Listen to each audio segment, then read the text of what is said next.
আমাদের ছোটবেলায় আমরা কিন্তু বেশ অনেকই খেজুরের রস খেয়েছি। এই শীতের সময় সকালের একদম কনকনে ঠান্ডা খেজুরের রস কিন্তু খেয়েছি।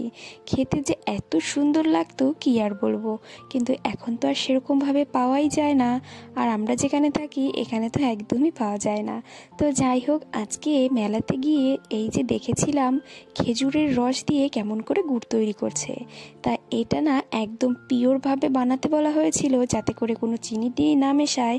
এতে করে কিন্তু খেজুরের গুড়ের টেস্টটা খুবই ভালো থাকবে। তো সেই জন্য ওই কাকুকে বলাতে কাকু কিন্তু সত্যি কোনো রকম চিনি টিনি কিছুই মিশায়নি। এতে করে একদম অরিজিনাল গুড় কিন্তু আমরা নিয়ে এসেছি। তো দেখতেই পারছেন খেজুরের রসটা অনেকটা সময় জাল করে এই যে একদম ঘন করে ফেলেছে। তো এখনও পাতলা রয়েছে, যেহেতু গরম গুড়। তো তারপর এখানে যে 2 কিলো মতন গুড় আমি নিয়ে এসেছি, তো এটা এখন কিন্তু একদম